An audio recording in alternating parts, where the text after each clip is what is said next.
नमस्कार। आज हम भारतीय चित्रकला के इतिहास में अजंता चित्र शैली की विशेषताओं के बारे में अध्ययन करेंगे।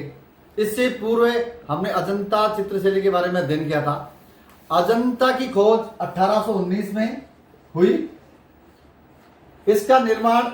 200 ईसा पूर्व से 600 ईस्वी तक किया गया था। लगभग 800 वर्षों तक इसका निर्माण हुआ। इसके अंतर्गत कुल 30 गुफाएं हैं जो अर्धचंद्राकार पहाड़ी के ऊपर बनी हुई है, पहाड़ी में बनी हुई है। उनको पहाड़ी को काट करके बनाया गया है। इसके अंतर्गत जो चित्र बने हुए हैं उनकी विशेषताओं के बारे में आज अपन अध्ययन करेंगे। अजंता में जो चित्र बने हुए हैं उनकी जो विशेषताएं हैं वो रेखा, रूप, वर्ण, उनका चित्र संयोजन, प्रकृति चित्रण, नारी चित्रण, इन सारी जो विशेषताएं हैं उनके बारे में हम चित्रों के माध्यम से क्रमबद्ध रूप से स्लाइड के माध्यम से अध्ययन करते हैं। अजंता चित्र शैली की विशेषताओं में हम रेखा, रूप, वर्ण विधान, छाया प्रकाश, परिप्रेक्ष्य, संयोजन, भवन, मुकुट, आभूषण तथा वस्त्र, नारी सौंदर्य, केश विन्यास, आलेखन, हस्त मुद्राएं, अंग एवं भावभंगिमाएं, पशु पक्षियों का चित्रण, प्रकृति चित्रण, विषय वस्तु इत्यादि के ऊपर चर्चा करते हैं। इनको क्रमबद्ध रूप से हम यदि अध्ययन करते हैं तो उनमें सर्वप्रथम हम रेखा की बात करते हैं। अजंता के चित्रकार ने रेखाओं का अंकन बड़े ही निपुणता से किया गया है। वो अजंता के चित्रों में देखने को मिलता है। या ये कहें कि अजंता के अंतर्गत जो रेखाओं का प्रयोग किया गया है उसकी तुलना यदि हम पाश्चात्य कलाकारों से या पाश्चात्य चित्रों से करते हैं तो वहां पे हमारे को छाया प्रकाश की प्रधानता मिलती है और अजंता के चित्रों में रेखा की प्रधानता मिलती है। यानी कि हम ये कहें कि अजंता के चित्र रेखा प्रधान है और रेखाओं के माध्यम से उनके भाव उजागर होते हैं। अब जो हम इन चित्रों के अंतर्गत भाव देखते हैं या इनके जो शारीरिक जो बनावट है, जो इनकी जो संरचना है उसको देखते हैं तो हम इसमें पाते हैं कि अजंता के अंतर्गत जो चित्र बने हुए हैं उन चित्रों के अंतर्गत जो भाव उत्पन्न होकर के आते हैं, जैसे दुख है, चिंतन है या शोक का भाव है या मार विजय, सर्वनाश, दया याचना इत्यादि चित्रों में जो देखने को हमारे को मिलता है उन चित्रों से यही कहा जा सकता है कि अजंता के अंतर्गत जो रेखीय प्रधानता थी और कलाकार ने बहुत ही सुंदर ढंग से रेखाओं का प्रयोग किया गया है। या ये कहें कि वो ब्रश से जो रेखाएं जो खींची गई हैं वो बहुत ही सुंदर तरीके से खींची गई है, जिसमें सारे के सारे जो भाव हैं, आकार हैं, या ये कहें कि बल, उभार, अलंकरण या रेखाओं के माध्यम से ही उनके डेल डोल का आकार, ये सब कुछ बनाया गया है। जो सामने जो चित्र हम देख रहे हैं बोधिसत्व का, इसके अंतर्गत जो रेखाएं हम देख रहे हैं तो हम देखें कि ये जो आंखों की जो भुहें बनाई हुई है वो एक ही रेखा से बना दी गई है और उससे ऐसे लग रहा है कि हाँ बहुत ही सुंदर यानी कि प्रयोग किया गया है रेखाओं का। और इन रेखाओं से का प्रयोग करके चित्रों के अंतर्गत गति, लय, संयम, संतुलन इन सब को उत्पन्न किया गया है और रेखाओं के माध्यम से ही यानी कलाकार ने इन चित्रों को जीवंत बना दिया है। इसके बाद में हम बात करते हैं रूप की। रूप के अंतर्गत अजंता के कलाकारों ने बहुत ही सुंदर और अलग अलग रूप बनाए हैं, अलग अलग आकारों में, मानव के, पशु पक्षियों के और इन सब के यानी कि आकार रूप बनाए हैं। रूपों में जो छोटे बड़े जो आकार या रूप जो हमारे को इंगित होते हैं या प्राप्त होते हैं उनमें जैसे बहुत सारे जो चित्र मिलकर के आते हैं उनमें है सेवक है, भिक्षुक है, मंत्री है, राजा है, नर्तकी है। इन सब के अलग अलग रूप और अलग अलग आकार बताए गए हैं। इन रूपों के माध्यम से ही हम देख पाते हैं कि हाँ उनकी अभिव्यक्ति क्या है या वो क्या कहना चाहते हैं। इन सब आकारों यानी रूपों से हमारे को दिखाई पड़ता है। रूप के माध्यम से हम देख लेते हैं कि हाँ कौन सा रूप कहाँ आना चाहिए था और उसके पास में कौन सा चित्र बनना चाहिए था। ये अजंता के चित्रकार जानते थे इस बात को और इसी प्रकार से उन्होंने इन दीवारों के ऊपर जो चित्रांकन कार्य किया है उसको देख करके हम बता सकते हैं कि हाँ इन कलाकारों में बहुत ही अच्छा यानी कि ये कार्य करने की जो क्षमता थी कि हाँ जो सामने हम दृश्य देख रहे हैं कि कुछ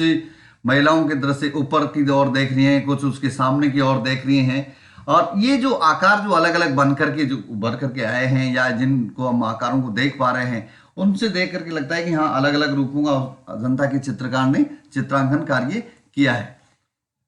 उसके बाद में हम यदि बात करते हैं दूसरे यानी कि विशेषता की, जिसमें वर्ण या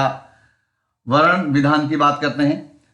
रंग का जो प्रयोग किया गया है अजंता के चित्रों में,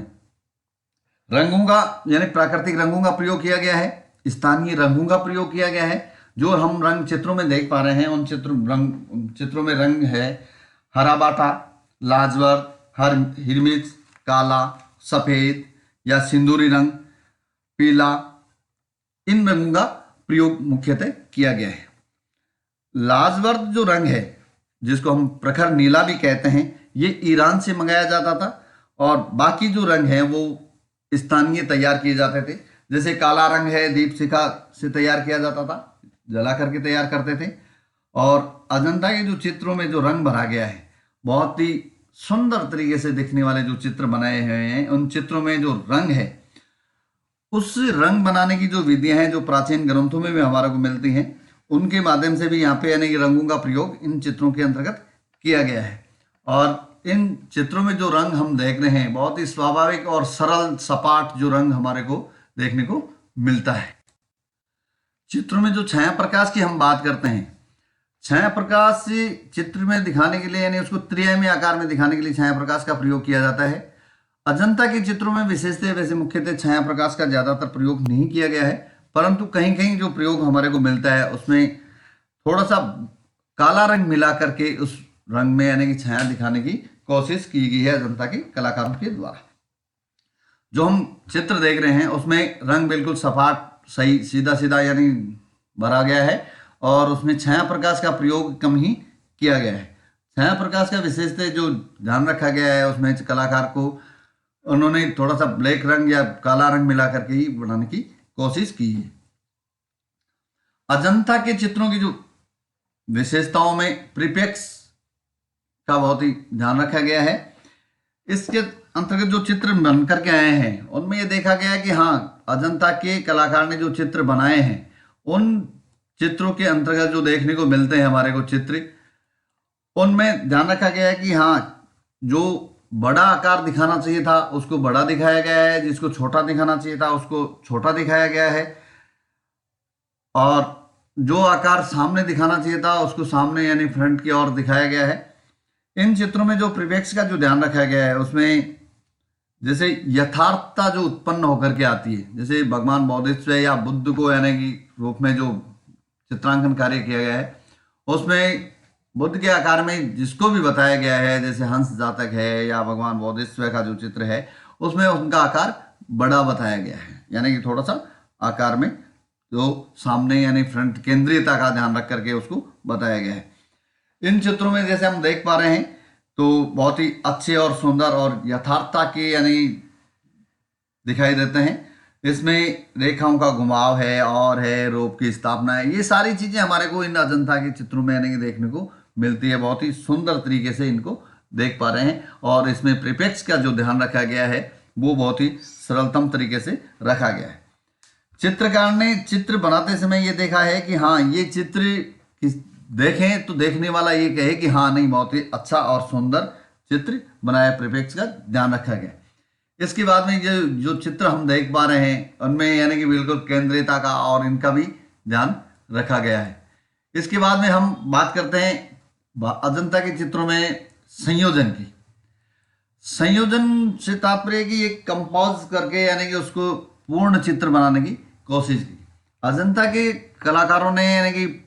चित्र बनाते समय पूरी की पूरी दीवार उनका यानी जो तल हुआ करता था और उसके ऊपर यानी पहले एक कहानी फिर उसके साथ मिलती हुई और फिर उसके आगे क्या कहानी चित्रित की गई है।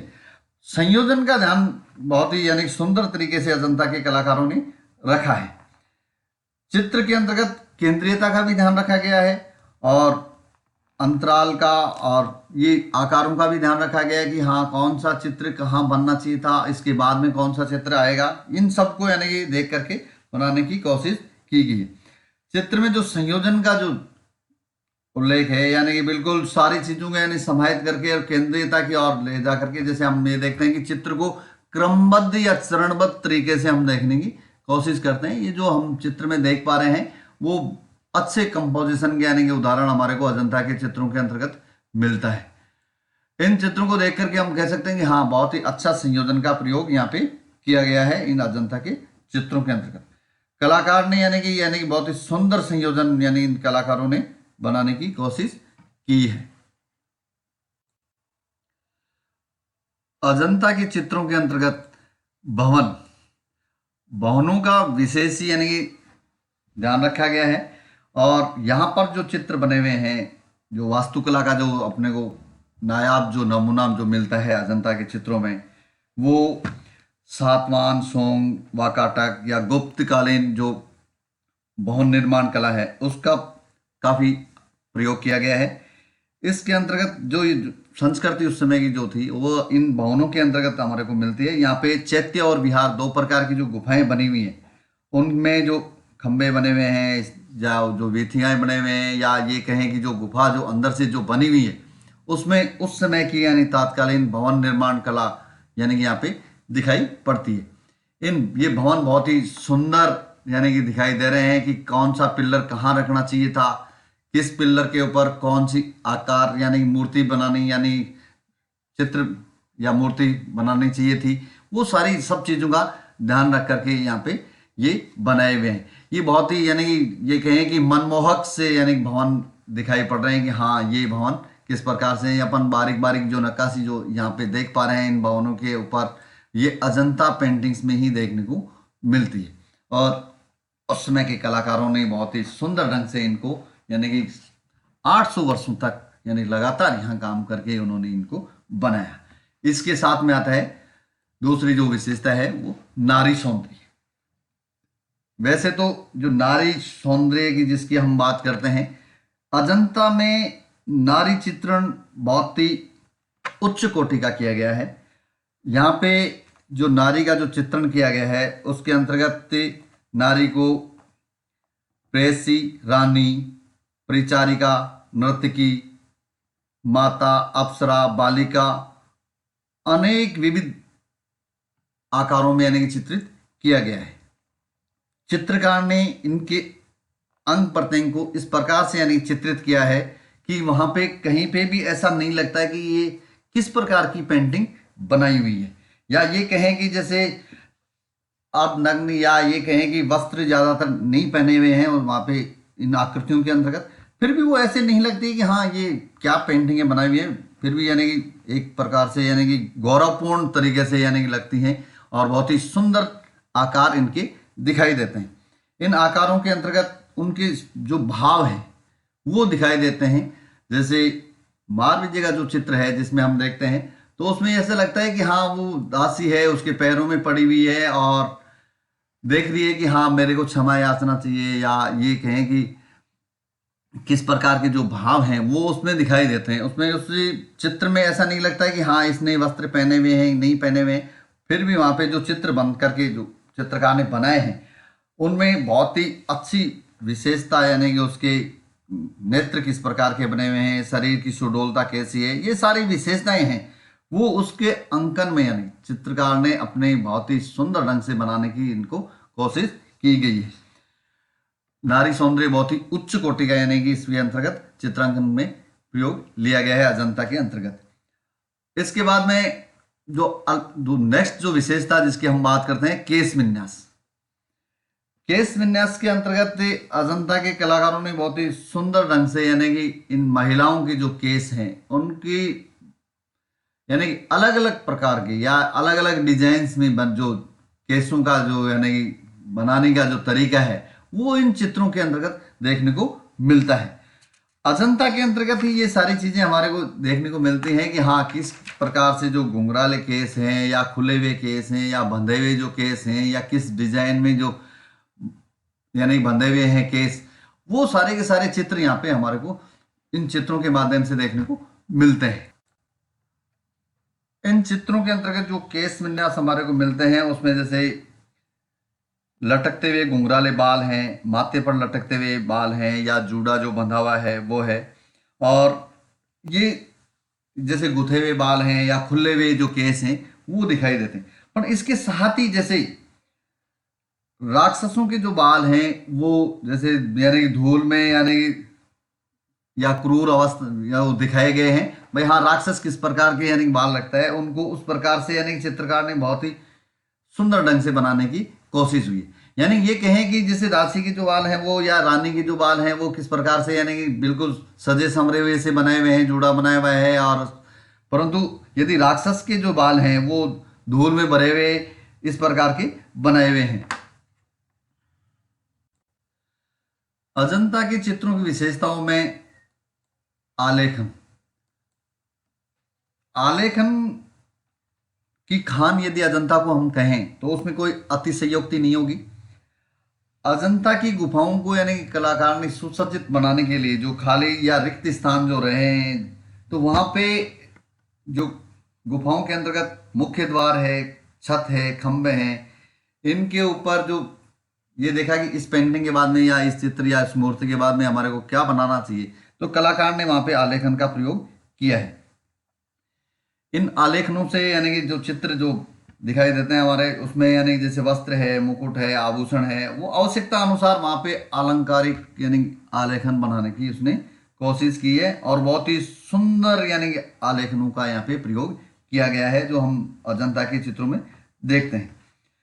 इन आलेखनों में बहुत ही सुंदर पशु पक्षियों की पुष्प है, लताएं हैं, इनका प्रयोग किया गया है, जिसमें है बंदर है, वृषभ है, मीन, मकर, मृग, हंस, तोता, बतख, ये यानी कि स्वाभाविक ही यानी कि बन पड़ते हैं, और बहुत ही सुंदर यानी कि चित्रांकन कार्य इसमें किया गया है। इन चित्रों को देख करके ऐसा लगता है कि हाँ, यहाँ पे ये मानव जीवन के यानी कि सुख दुख के साथ ही यानी ये चित्र यानी कि इसमें बने हुए हैं। इन चित्रों के अंतर्गत जैसे कमल पुष्प है, लताएं हैं और है, इनके आकार भी उभर करके आते हैं, और जो चित्र हम देखते हैं जैसे जो चित्र बने हुए हैं अजंता के अंतर्गत, उन कहानियों के साथ साथ में ये नहीं, ये अलंकरण का प्रयोग भी यानी कि दिखाई देता है। आलेखनों को काली तथा लाल पृष्ठभूमि पर पहले सफेद रंग से बनाया गया है, फिर उसके पश्चात यानी पारदर्शी रंगों का इसमें प्रयोग किया गया है। इन आलेखनों को बहुत ही सुंदर ढंग से यानी कि बनाया गया है, जिसको हम देख रहे हैं। अजंता पेंटिंग्स में आलेखनों में यानी आयताकार, वर्गाकार या ये कहेंगे ज्यामितीय आलेखनों की यानी कि भरमार दिखाई देती है, और बहुत ही सुंदर आलेखन बने हुए। इसके बाद में जो नेक्स्ट जो विशेषता इसकी आती है अजंता के चित्रों में, वो आती है हस्त मुद्राएं, अंग एवं भाव भंगिमाएं। अजंता के चित्रों में जो हाथों की जो मुद्राएं हैं, बहुत ही यानी कि ये कहें कि पूरी की पूरी कहानी इस एक मुद्रा के माध्यम से यानी बता दी जाती है, जिसके अंतर्गत हम बहुत सारे जो चित्र हैं उनके माध्यम से भी यानी कि अजंता की पेंटिंग्स में हमने देखा था कि हाँ, किस प्रकार की इनकी हाथों की जो मुद्राएं हैं वो क्या कहानी कहती हैं या क्या बयां करती हैं। अजंता की आकृतियों का जो शैलीकरण भाव भंगिमाओं से हुआ है। आकृतियों की बनावट भावपूर्ण, नेत्र, भौहें, हस्त मुद्राएं आदि के माध्यम से बहुत ही विषाद या स्नेह, वात्सल्य आदि के भाव प्रकट होते हैं। इन चित्रों के माध्यम से ही उनकी जो अंगुलियों की जो बनावट है वो बड़ी लौसदार और दिखाई देती है।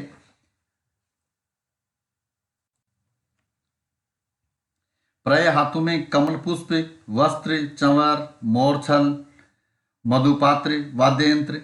इत्यादि दिखाए गए हैं, और इन्हीं से यानी कि वो यानी कि हाथ बड़े लचीले बने हुए हैं। इन हाथों की मुद्राओं को हम देख करके सहज ये देख पाते हैं कि अजंता के चित्र बहुत ही सुंदर बन पड़े। इसी के साथ में जो भाव भंगिमाएं हैं, उनके अंतर्गत जो आकृतियां जो बन करके हमारे सामने आती हैं, उन आकृतियों में जो इनकी जो मुद्राएं हैं या इनके जो भाव हैं वो सहज ही बन पड़ते हैं। जैसे जो चित्र है मरणासन राजकुमारी का, उसके अंतर्गत अलग अलग जो भाव आते हैं कि हाँ, राजकुमारी किस प्रकार से यानी प्राण त्याग रही है, दासी उसकी ओर देख रही है, एक पानी लेने के लिए जा रही है, ये भाव हमारे को उन चित्रों के अंतर्गत यानी कि इन मुद्राओं से ही यानी कि दिखाई देते हैं। इसी प्रकार से जो पैरों की जो मुद्राएं हैं, जैसे चलने की है, नृत्य करने की है या दौड़ करके जाने की है, ये भी हमारे को इन अजंता के चित्रों में देखने को मिलती है। इन चित्रों को देख करके हम कह सकते हैं कि अजंता के कलाकार ने, यानी इस प्रकार के जो भाव हैं, या ये कहें कि ये जो मुद्राएं, या हाथों की मुद्राएं हैं, या इनकी पैरों की जो मुद्राएं हैं, और उनसे जो भाव जो उभर करके आते हैं, वो सहज ही यानी इन चित्रों को यानी कि सजीव बनाते हैं। इसी के साथ जो परिभाषा में जो हम देखते हैं कि पशु पक्षियों का जो चित्रण है बहुत ही सुंदर ढंग से अजंता के चित्रों में किया गया है। पशु पक्षियों के चित्रण के अंतर्गत अजंता के चित्रों में जो चित्र हमारे को मिलते हैं, उसमें जैसे पशुओं के जो चित्र मिलते हैं, जैसे बैल है, हाथी है। इन गुफाओं के चित्रों में छदंत के चित्र में जैसे गजराज की शोभा, प्रकृति वैभव एवं उन्मुक्ता का बहुत ही सुंदर समन्वय है। पशुओं के चित्रों में जैसे हाथी, घोड़े, बंदर, भेड़, बैल, मृग, हंस आदि अनेक प्रकार के जो पशु पक्षियों के जो चित्रांकन कार्य अजंता के चित्रकारों ने किया है, उनकी स्वाभाविक की यानी कि उन्मुक्ता उनके साथ चित्रित की गई है। जैसे कि मानव जीवन के सुख दुख में इन पशु पक्षियों का साथ रहा है और वो उनके साथ ही रहे हुए हैं। अजंता के चित्रकारों ने जो भावहीन ढंग से इनको जो संजोया है, उसमें बहुत सारे जो पेड़ों के जो जिनमें चित्र मिलते हैं, उसमें कदली है, अशोक है, साल है, आम है, बरगद, पीपल, ताड़, गुलर आदि वृक्षों का यानी कि चित्रांकन कार्य इन चित्रों के अंतर्गत किया है। अजंता के चित्रकार ने इन चित्रों में हाथी किस प्रकार से यानी कि छलांग लगा रखा है, या किस प्रकार से यानी कि दौड़ रहा है। जैसे हस्ती जातक जो कथा है उसके अंतर्गत हम देखते हैं, हंस जातक कथा में हंस की यानी कि हावा उनको देख पाते हैं। और जो चित्रांकन कार्य चित्रकार ने किया है वो बहुत ही यानी उच्च कोटि का चित्रांकन कार्य किया है। इसी के साथ में जो प्रकृति चित्रण है, उनमें प्रकृति का सहज यानी कि चित्रांकन कार्य हमारे को देखने को मिलता है। और प्रकृति में जो भी पेड़ पौधे, फल फूल का चित्रांकन कार्य किया गया है, उनमें सभी प्रकार के जो पेड़ हैं, जैसे वन का जो दृश्य है उसके अंतर्गत उनको दिखाया गया है, या किस प्रकार से यानी कि जंगल का जो दृश्य है वो दिखाया गया है, नदी है, तालाब है, या ये कहें कि हाथी किस प्रकार से तालाब में नहा रहे हैं, या यानी कपि जंगल का जो दृश्य है उसमें आम वगैरह के जो पेड़ हैं उनको भी यानी दिखाया गया है कि बंदर किस प्रकार से एक टहनी से दूसरी टहनी की ओर यानी छलांग लगा रखे हैं। ये जो दृश्य हमारे को जो देखने को मिलता है वो इन अजंता के चित्रकारों ने यानी कि इन चित्रों में दिखाया है। बहुत ही सहज ही यानी दिखाई पड़ता है, और बहुत ही सुंदर उच्च कोटि का जो दृश्य है वो दिखाई हमारे को पड़ता है। अजंता के कलाकारों में उसके बाद में जो अंतिम जो अपन विशेषताओं की जो बात करते हैं, उसमें विषय वस्तु की बात करते हैं। इन चित्रों की जो विषय वस्तु है वो बहुत ही ये कहें कि सहज। अजंता मुख्यतः बौद्ध धर्म का यानी महत्वपूर्ण केंद्र रहा है। इसके अंतर्गत भगवान बुद्ध से संबंधित जितने भी जो जातक कथाएं हैं उनको यानी चित्रित किया गया है, और